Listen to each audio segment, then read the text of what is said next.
जय भगवान श्री कृष्ण जी। भक्त के जीवन में अक्सर ऐसा पड़ाव आता है या ऐसा मोड़ आ जाता है कि भक्त का व्यवहारिक जीवन जो होता है उसकी सारी स्थितियां परिस्थितियां विपरीत होने लगती हैं और उस समय हमेशा की तरह जब वो अपने भगवान से प्रार्थना करता है, निवेदन करता है, विनती करता है, अपने भगवान का ध्यान करता है, पूजा पाठ भजन कीर्तन करता है, तो भी भगवान की तरफ से भी उसे कोई मदद किसी प्रकार की प्राप्त नहीं होती है। ऐसे में वो भक्त जो सिर्फ और सिर्फ भगवान के ही सहारे हो और जो सिर्फ और सिर्फ अपने भगवान को ही एकमात्र सहारा मानता हो, वो कहाँ जाए और क्या करे। ये तो आप सभी जानते हैं कि भक्त का भी जीवन भौतिकता से अलग नहीं होता है। भक्त का शरीर भौतिक होता है और भौतिक शरीर की अपनी आवश्यकताएं होती हैं और भक्त का भी परिवार होता है जिसके प्रति उसे अपने इस जन्म के सारे कर्तव्य दायित्व उत्तरदायित्व संपूर्ण करने ही होते हैं और वो ये सब करना भी चाहता है, लेकिन वो ये मानता है कि ये सब करवाएगा उससे उसका भगवान ही, और ये सब करवाने में भगवान उसकी संपूर्ण मदद करेगा, सब प्रकार से करेगा और हमेशा करेगा। लेकिन हमेशा करेगा जब वो ये सोचता है, तो अक्सर देखा गया है और ये सभी भक्तों के जीवन में समय आता है। कुछ भक्तों के जीवन में कई बार ये समय आता है, कई बार उन्हें इन विपरीत स्थितियों की परीक्षाओं से गुजरना पड़ता है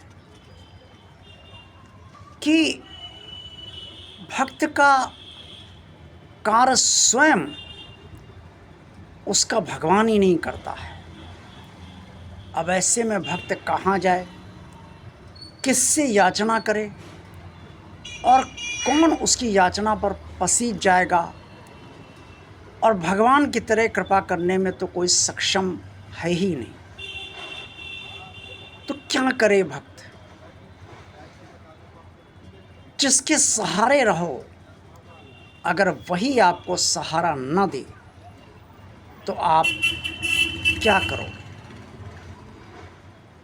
आप जिसके सहारे जीवन व्यतीत कर रहे हो, अगर वही मात्र भाग्य की स्थितियों को ही संचालित होने दे और अपनी मदद अपनी कृपा करना बंद कर दे अस्थायी तौर पे, तो उन अस्थायी दिनों में ही जब तक भगवान दोबारा कृपा नहीं करता है, कैसे भक्त अपना और अपने परिवार का जीवन संचालित करे, ये भक्त के समक्ष एक बहुत बड़ी समस्या और चुनौती होती है।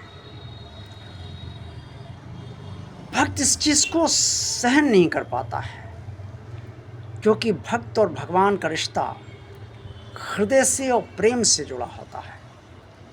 और प्रेमपूर्ण रिश्तों में जब ऐसी स्थिति आती है कि जिससे आप प्रेम करते हो और जो सर्वशक्तिमान हो, जो सब कुछ करने में समर्थ हो और जिसने सब कुछ आपका किया भी हो, कर भी रहा हो, लेकिन अकस्मात वो अपनी अगर मदद बंद कर दे और आपका कार्य न करे, तो आपको कष्ट अर्थात भक्त को कष्ट तो होगा ही, क्योंकि वो तो भगवान को ही अपना सहारा मान रहा है और भगवान के ही सहारे चल रहा है। अब देने वाला ही अगर नहीं दे रहा है तो पाने वाला कैसे पा सकता है? ये बात भी सही है कि जो विधान विधाता ने निश्चित किया है उस विधान का पालन भगवान स्वयं करता है। और ये बात भी सही है कि जब भगवान ने स्वयं अवतार लिया तो अपने ही रचे हुए विधान का पालन भी उन्होंने स्वयं किया, और इसके लिए उन्होंने व्यवहारिक स्तर पर भी सब प्रकार की तकलीफ़ें सही और आलोचनाओं का सामना भी किया और अपमान भी सहा। लेकिन भगवान और मनुष्य में फ़र्क है, काफ़ी फ़र्क है, बहुत बड़ा अंतर है। भगवान जानता है कि उसका अपना रचा हुआ विधान है और वो बस इस बात को जानते समझते हुए वो सब कुछ करता रहता है और सहन करता रहता है। वो जानता है सहन करना ही है, क्योंकि उसने स्वयं विधान अपने लिए रचा है। और भगवान मोह और ममता से परे भी होता है और सर्वशक्तिमान वो है ही। वो जानता है कि कब समय बदल जाएगा और कब तक उस अवतार काल में उसे क्या क्या उद्देश्य पूर्ण करने हैं, और वो उद्देश्य तो पूर्ण हो ही जाएंगे।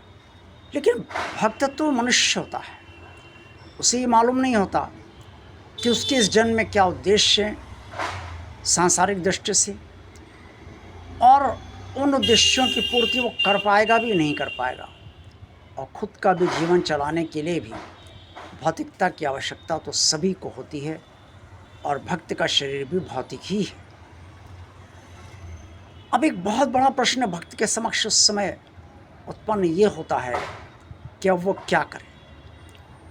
जिसे अपना माना और जिसे वो अभी भी अपना मान रहा है वो उसकी सुन ही नहीं रहा है, कान में तेल डाले बैठा हुआ है, वो सुनना ही नहीं चाहता, कुछ करना ही नहीं चाहता। ऐसे में वो क्या करे। जो भक्त को आता है वो अपने भगवान के लिए करता है, लेकिन तब भी उसका काम नहीं होता है। जितना भक्त अपने भगवान से कह सकता है उतना वो कहता है, तब भी काम नहीं होता है। इसका मतलब ये है कि भगवान अपने रचे हुए विधान को ही पूर्ण करना चाहता है, और इस समय वो भक्त के प्रति अपना कर्तव्य दायित्व उत्तरदायित्व संपूर्ण नहीं करना चाहता है।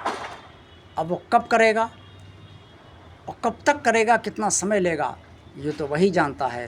लेकिन तब तक भक्त का जीवन वास्तव में संकटों से घिरा रहता है।